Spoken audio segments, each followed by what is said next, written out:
Yeah, I'm looking at clips from the anti-State of the Union, they call it the People's State of the Union right now, the Democrats put on to counter-program President Trump. And apparently Oregon Senator Ron Wyden, one of the weirdest guys in Washington, praised the unicyclers, the naked bike riders, the guy in the chicken suit, and a whole lot of frogs.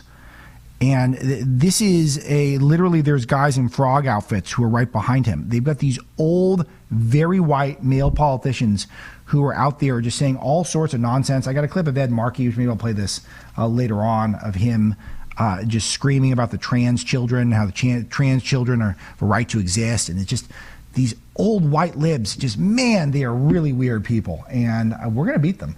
I'll play the Giraffe Man. This is one that was making the rounds. Let's play cut 9, please, guys. Hey, Mr. Tangerine Man, get rid of brown people for me. I'm Aryan White. There ain't no place I'm going to.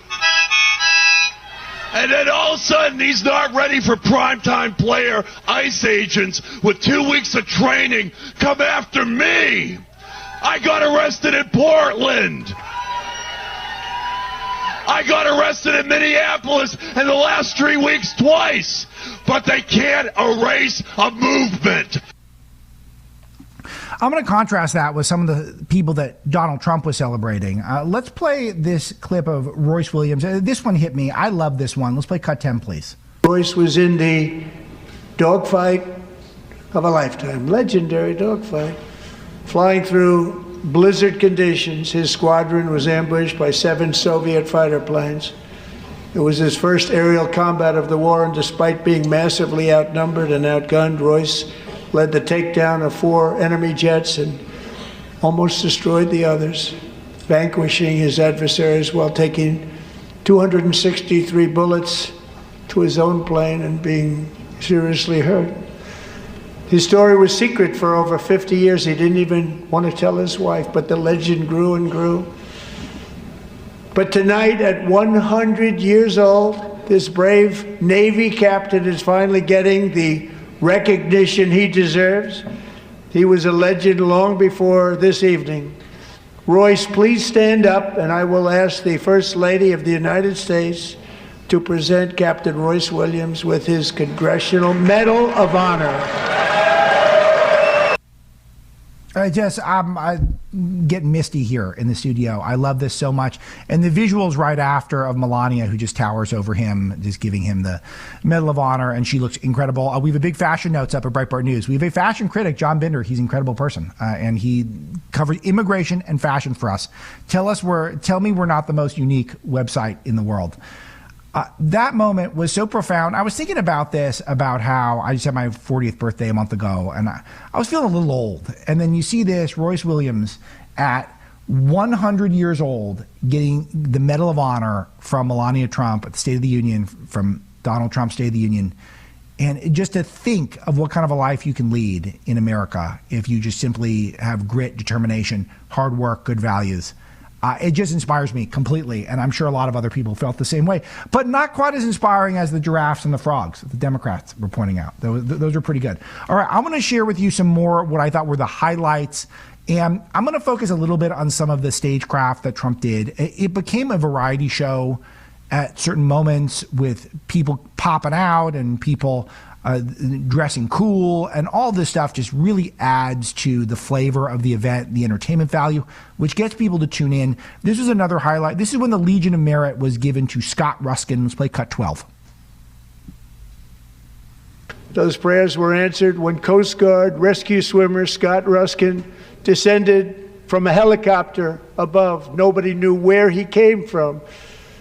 It was Scott's first ever rescue mission, a young guy, but very brave, very, very top, always top in his class. And he lifted not just Millie Kate, but 164 others to safety. People watched Scott from a distance, and they couldn't believe what they were seeing. The winds were blowing, the rain was pouring, everything was going, and that rapid water, nobody's ever seen anything like it. They said, wow, that's something.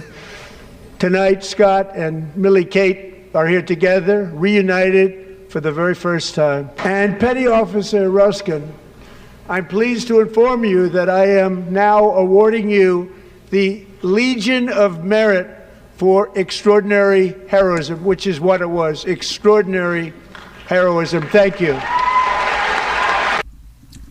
I just loved it. And also him remembering this and making sure that he singled this out for recognition, I thought was great, because this was one that was really devastating. When those floods happened, I just remember on a personal level, I was personally devastated. I feel like a lot of people in my life. It was one of those ones where the news just hit a lot of people in the solar plexus at an emotional level. And for him to acknowledge this individual, another inspiring story. And you would like to think that maybe one day, if you're in your life called to greatness, at that point that maybe someone will stand up and take notice and maybe give you a reward for it. Of course, you can't expect that, but it is very nice. And Trump is very thoughtful about these things. His ability to try to highlight the best among us and to bring that out. And he genuinely roots for people. It's one of the things that I find the most charming about him is that even though, of course, he wants himself to do well, and all of his staff always are singing his praises. And I know that's part of the program, that if you're in Trump's orbit, then part of the obligation is you have to big up Donald Trump and make him seem like a great guy. But he is not at the expense of other people achieving. This is something that I've seen throughout my life of the most successful people that I've ever worked for or worked with. They always want to be huge successes in their own right, but they're also heavily promoting of other people. I saw that in Steve Bannon. I saw that in Charlie Kirk. I saw that in a number of different people I work with over the years who impressed me most. And that's how we grow the pie in this country. That's how America's best days can come before us, is if you're really thinking who deserves to be singled out, who just independently deserves that recognition. A great example there, and something that really mattered to me. One of the other things that the president, I think, did that was probably something we saw coming, but was another one of these 100-0 issues, not even a 90-10 issue, that so cool. This is, I'm not even going to introduce it. Let's just roll cut 6, guys. You're going to win again. You're going to win big. You're going to win bigger than ever. And to prove that point, here with us tonight is a group of winners who just made the entire nation proud. The men's gold medal Olympic hockey team. Come on in.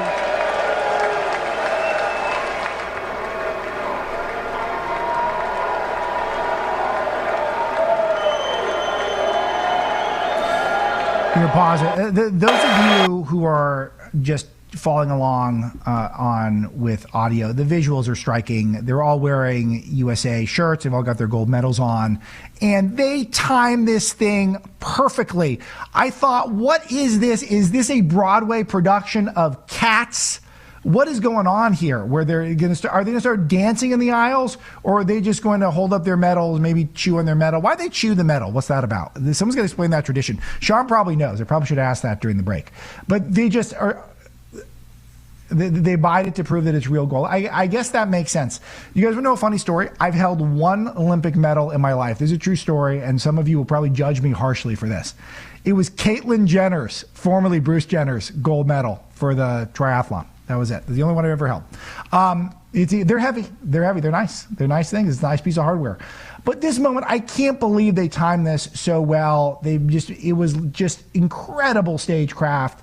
And what was interesting was, I think some of the players may have looked a little nervous at first, but as the applause continues, they loosen up. Those of you who are watching on the podcast or on Salem News Channel, you'll see this right now. I'll play some more.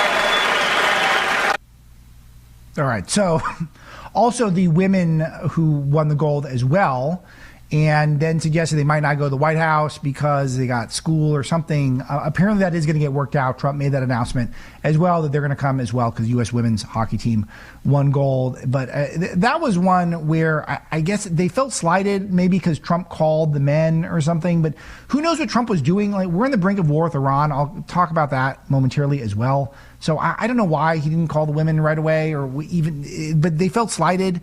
And then they said, well, we're not going to come, but they should come. That was the opportunity to be the bigger person, show some class, and say, we would love to come whenever the president would want to have us. Seems fundamental. I just don't know why we're in such a rush to not get along, particularly over sports. It's just so striking. People may have seen that USA Today op-ed. I definitely retweeted this on my X page, the Everything app, at Alex Marlow, where USA Today had a op-ed saying that the USA hockey team didn't meet the moment, the men's team. I mean, they weren't, I guess, unifying enough politically for USA Today's editorial page. And which is just such a stark contrast where Time Magazine and American Magazine puts Chinese communist turncoat Eileen Gu, who took a bag of cash from communist China to compete for China, that she's on the cover of Time. We're supposed to treat her like she's a superstar, but we can't celebrate the American male gold medal winning hockey team.